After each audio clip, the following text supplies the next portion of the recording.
যদি আপনি সবসময় সবার জন্য অ্যাভেলেবল থাকেন, তাহলে সত্যিটা হলো আপনাকে কেউ গুরুত্ব দেয় না।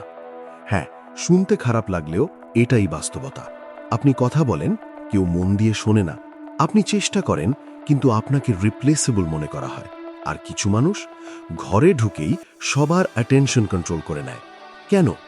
কারণ তারা জানে মানুষকে প্রভাবিত করার কৌশল।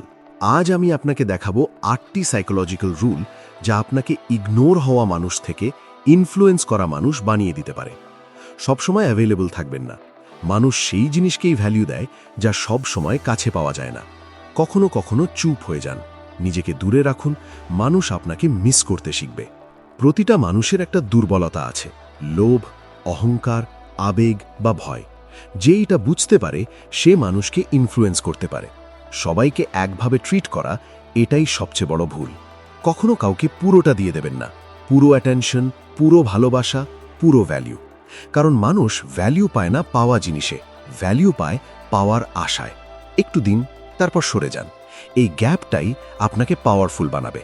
কখনো খেয়াল করেছেন, নীরবতা শব্দের থেকেও বেশি চাপ সৃষ্টি করে। কেউ যখন ইনকমপ্লিট কথা বলে, চুপ থাকুন, তাকিয়ে থাকুন, সে নিজেই সব বলে ফেলবে।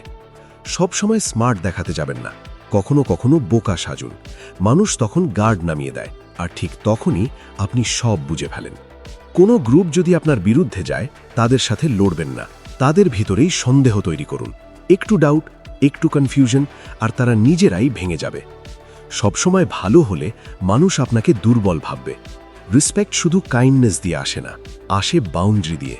মানুষকে বুঝতে দিন আপনারও লিমিট আছে। আপনার সবচেয়ে বড় দুর্বলতা আপনার আবেগ। যে রাগে ভেঙে পড়ে, যে কষ্টে হারিয়ে যায়, সে সহজেই কন্ট্রোল হয়। কিন্তু যে নিজের ইমোশনস কন্ট্রোল করতে পারে, তাকে কেউ কন্ট্রোল করতে পারে না। এই ৮টা রুল আপনাকে বদলে দিতে পারে, কিন্তু শুধু শোনা যথেষ্ট না, অ্যাপ্লাই করতে হবে। এখন প্রশ্ন হলো, আপনি প্লেয়ার হবেন নাকি সারা জীবন পণ হয়ে থাকবেন? কমেন্টে লিখুন কোন পয়েন্টটা আপনার কাছে সবচেয়ে পাওয়ারফুল লাগলো। আর যদি এমন আরও কন্টেন্ট চান, তাহলে এখনই ফলো করুন, কারণ খেলা এখনও শেষ হয়নি।